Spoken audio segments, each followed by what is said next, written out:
रहीम। हम पहले हम क्लिप बना चुके हैं एक्सरसाइज 2.2 पे कॉन्सेप्ट पे। ये थर्ड क्लिप है और ये फाइनल क्लिप है। इसके बाद इंशाल्लाह हम एक्सरसाइज स्टार्ट करेंगे, ठीक है। और इसकी पहली प्रॉपर्टी है रिफ्लेक्सिव प्रॉपर्टी है, ठीक है। रिफ्लेक्सिव प्रॉपर्टी है और सिमेट्रिक है, ट्रांजिटिव है, एडिटिव है, मल्टीप्लिकेटिव है, ठीक है। हम स्टार्ट करते हैं। रिफ्लेक्सिव प्रॉपर्टी क्या होगी? मिसाल के तौर पर जब आप एक शीशा है, यानी इसके सामने खड़े हैं, अगर मिरर के सामने, तो अगर आप यहाँ पे खड़े हैं तो इसका इमेज बिल्कुल यहाँ बनेगा, ठीक है। इसको हम कहते हैं रिफ्लेक्स हो रहा है, रिफ्लेक्स, ठीक है। तो इसको हम अगर अब यहाँ पे मैथमेटिक्स की जुबान में इसको हम इक्वल दरम्यान में लिख लेते हैं, ठीक है।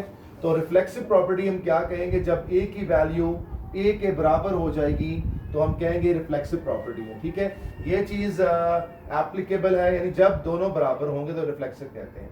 सिमेट्रिक प्रॉपर्टी क्या है? सिमेट्रिक प्रॉपर्टी ऐसे है जिस तरह ए इज इक्वल्स टू बी के अगर बराबर है, यानी अगर ए जो है बी के बराबर है तो फिर ये जो बी है वो ए के बराबर ऑटोमेटिकली हो जाएगा। इसको कहते हैं सिमेट्रिक प्रॉपर्टी, ठीक है। इसी तरह अगली प्रॉपर्टी ट्रांजिटिव है। ट्रांजिटिव प्रॉपर्टी में क्या होगा? ट्रांजिटिव प्रॉपर्टी थोड़ी सी इंटरेस्टिंग है कि अगर ए बी के बराबर है और बी सी के बराबर है, यानी कि ए बी के बराबर है, और यहां मैं लिखता हूं एंड, ठीक है। इसको एंड भी कहते हैं। अगर ए बी के बराबर है और बी सी के बराबर है तो इन मिडल में बी को काट दें, छोड़ दें, और ये इसके बराबर, तो इसका मतलब है कि हम कह सकते हैं कि ए जो है वो सी के बराबर है। फिर सुन लें, अगर हम कहते हैं कि ये जो है इसके बराबर है और बी जो है एक और थर्ड सी के बराबर है, तो चूंकि ये दरमियान में मिडल एक ब्रिज का काम कर रहा है, ब्रिज का, तो फिर ये जो है इसके बराबर हो जाएगा इस सेंस में।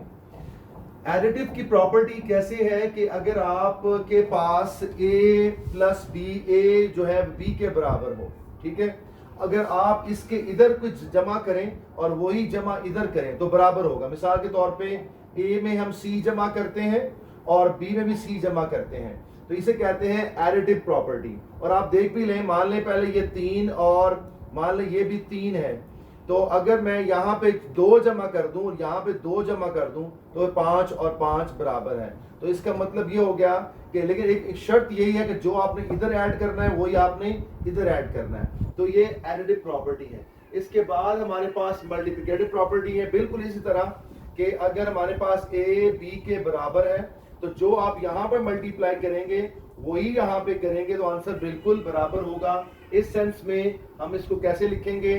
तो a times two c equal to b times two c, यानी यहाँ भी c से मल्टीप्लाई, मिसाल के तौर पे यहाँ पे 2 और यहाँ पे 2 है, तो अगर यहाँ पे इंटू 3 कर दें तो 6, इंटू 3 कर दें तो 6, तो लिहाजा ये c है यहाँ पे, ठीक है।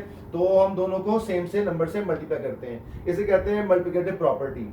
तो इनके मल्टीप्लाई करने से या ऐड करने से फर्क नहीं पड़ता। आगे बढ़ते हैं। अगली प्रॉपर्टी हमारी कैंसिलेशन की प्रॉपर्टी है। ये इन दोनों का रिवर्स है, ठीक है। ये कैंसिलेशन फॉर एडिशन है और ये कैंसिलेशन फॉर मल्टीप्लिकेशन है। यानी ये समझ लीजिए कि यहाँ पहले मैंने ऐड किया तो ये बना, अब मैं इधर सी कैंसिल कर दूंगा, सी कैंसिल कर दूंगा तो हमारे पास ये बन जाएगा, ठीक है। तो इसको लिखना कैसे है? बिल्कुल इसके रिवर्स प्रॉपर्टी है। यानी अगर आपके पास, यानी कि आप ये लिख ले पहले आप, ठीक है। इसका मतलब है ए प्लस सी इक्वल्स बी प्लस सी।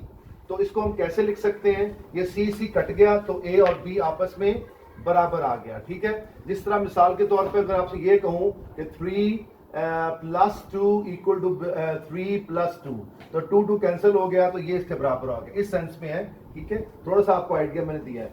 इसी तरह ये जो है कैंसिलेशन ऑफ मल्टीप्लिकेशन, ये इसका रिवर्स है। इसका रिवर्स है कि अगर आपको ऐसे लिखा हुआ है तो a times two c is equals to b times two c, तो यहां से दोनों तरफ c कट जाए या दोनों को c से डिवाइड कर दें तो मल्टीप्लिकेटिव लिहाज से उसका रिवर्स है।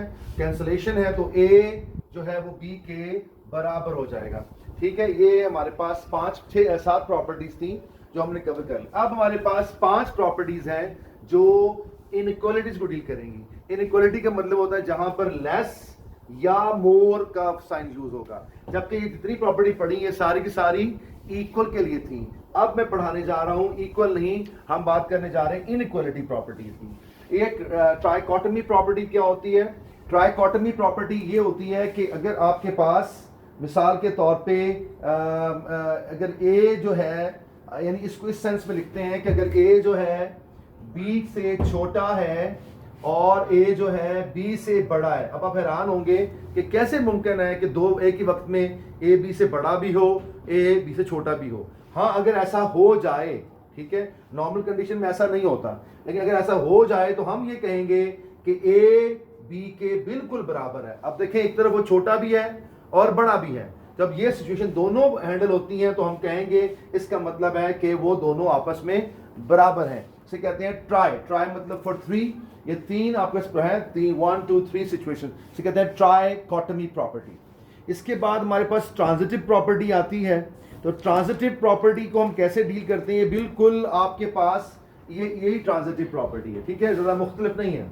इसमें ऐसा है कि अगर आपके पास ए बी से बड़ा है, ए जो है हमारे पास बी से बड़ा है, और इसी तरह हम कहते हैं ट्रांजिटिव के अंदर हमारे पास ए बी से बड़ा है कह लें, या बी सी से बड़ा कह लें, ठीक है। तो इसमें जब आपके देख रहे हैं कि ए जो है वो बी से बड़ा है और बी जो है वो सी से बड़ा है, तो ऑटोमेटिकली ए जो है वो सी से बड़ा हो जाएगा। मैं दिखाता हूं छोटी सी मिसाल के तौर पे ये ले लें 5, ये ले लें 4, तो 5 4 से बड़ा है, और ये 4 यहीं पे आ गया, और यहां मान लें हमारे पास 2 है। 5 चूंकि 4 से बड़ा है और 4 चूंकि 2 से बड़ा, तो हम कह सकते हैं ये 5 इस 2 से फितरतन बड़ा हो जाएगा। तो हमने यही ट्रांजिटिव प्रॉपर्टी को इस्तेमाल किया। हमने कहा अगर ए बी से बड़ा हो और बी सी से बड़ा हो, तो हम कह सकते हैं ये वाला ए इस सी से बड़ा होगा। ये थी ट्रांजिटिव प्रॉपर्टी। अब हम जाते हैं एडिटिव प्रॉपर्टी की तरफ। एडिटिव प्रॉपर्टी बिल्कुल वही है जिस तरह मैंने यहां पढ़ाई है आपको। एडिटिव प्रॉपर्टी ये बिल्कुल वही है, लेकिन अब की बार इनइक्वालिटी के में डील करेंगे। मिसाल के तौर पे अगर ए बी से बड़ा है, तो अगर मैं जिस तरह मैंने यहाँ पे सी ऐड किया था, यहां भी ऐड कर लें, तो अगर मैं यहां पे ऐड करता हूं सी और फिर यहां पे ऐड करता हूं सी, तो इनइक्वालिटी पे कोई फर्क नहीं पड़ेगा, ठीक है, वही रह जाएगी। तो ये एडिटिव प्रॉपर्टी है। मल्टीप्लिकेटिव में 2 प्रॉपर्टीज हमारे पास होती हैं, एक नहीं होती, 2 होती हैं। अगर जो मिसाल के तौर पहला रूल मैं यहां 2 लिख देता हूं कि अगर ए जो है ये कब होगी कि जो आने वाला नंबर है सी वो पॉजिटिव हो या सी नेगेटिव हो। मैं बता दूं ये क्या लिखा है, सी बिगर का मतलब क्या होता है, ये पॉजिटिव है। मैं यहां दोबारा लिखता हूं आपके लिए आसानी के लिए, ये पॉजिटिव है और इसका मतलब क्या है, नेगेटिव है। यानी कि सी की वैल्यू अगर पॉजिटिव हो तो फिर क्या होगा। चले मान ले कि ये मेरे पास इक्वालिटी है ऐसे, ठीक है, ए बिगर है बी से, ए बिगर है बी से, मैं सारे तरफ यही ले रहा हूं, ए बिगर है बी से। अब ए बिगर है बी से, लेकिन अब मैं सी को जब मल्टीप्लाई करूंगा यहां और यहां, तो आप हैरान होंगे कोई फर्क नहीं पड़ेगा इसकी इनइक्वालिटी पे। लेकिन आप हैरान होंगे कि जब ए बड़ा है बी से और सी की वैल्यू अब मैं मल्टीप्लाई करूंगा सी यहां पर और सी यहां पर, तो इनइक्वालिटी का साइन उलट जाएगा, ठीक है। मैं यहां पे इसको रेड मार्कर से लिख रहा हूं या इसको मैं रेक्टेंगल में डाल रहा हूं, क्योंकि ये सबसे इंपॉर्टेंट प्रॉपर्टी है। बकाया इतनी इंपॉर्टेंट वो है सारी इंपॉर्टेंट, लेकिन ये है डिफरेंस क्रिएट करता है। अब आप कहेंगे सर कैसे, ये क्या आइडिया है। चलो मैं आपको एग्जांपल देता हूं। यहां पे नंबर लाइन बनाई मैंने, ये आपके पास ले लें 3 है और ये आप ले लें 5 है, ठीक है।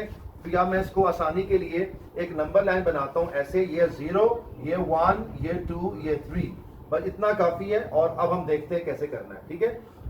अच्छा, अब आपके सामने प्रॉपर्टीज वाजे हैं। लेट्स सी कि हम इसको कैसे करते हैं। कि आप बताएं जरा मुझे, अगर सी पॉजिटिव है, चलो सी मान लें, सी आपके ले लें 1 है, +1 है, और ये आपका लिखा हुआ है कि ये जो 1 है ये छोटा है 2 से। अगर हम इसको 1 से मल्टीप्लाई करें दोनों तरफ तो कोई फर्क नहीं पड़ेगा, वही रिजल्ट रह जाएगा। लेकिन अगर मैं मल्टीप्लाई करूं माइनस से, प्लस से नहीं, -1 से, तो फिर यहां पे क्या आ जाएगा, 1 इंटू -1 और 2 इंटू -1। आप देखें यहां -1, यहां पे -2, और -2 जो है वो छोटा है -1 से, तो ये प्रॉपर्टी हमें यहां पे उल्टाना पड़ेगी। अगर नहीं उल्टाएंगे तो गलत हो जाएगा जी। ये लास्ट प्रॉपर्टी है, वो है मल्टीप्लिकेटिव इनवर्स, ठीक है। इसमें क्या है कि a बड़ा है b से, जैसा 3 बड़ा है 1 से। अगर इनके इनवर्स कर लें, फ्लिप, यानी 1/a 1/b, जैसा 1/3 1, तो आप देखें ये इनवर्स से पलट जाएगी। यानी जब भी हम इन्वर्स करेंगे तो इनक्वालिटी साइन पलट जाएगी, ये इसका क्राइटेरिया है, शर्त है। तो जब भी हम किसी फ्रैक्शन को उल्टाएंगे तो इनक्वालिटी साइन हमारा उलट जाएगा। ये हमारा इंपॉर्टेंट पॉइंट था जो आज खत्म हो गया। लिहाजा हमारे ऑल कॉन्सेप्ट मुकम्मल हो गए। इंशाल्लाह मिलते हैं नेक्स्ट क्लिप में।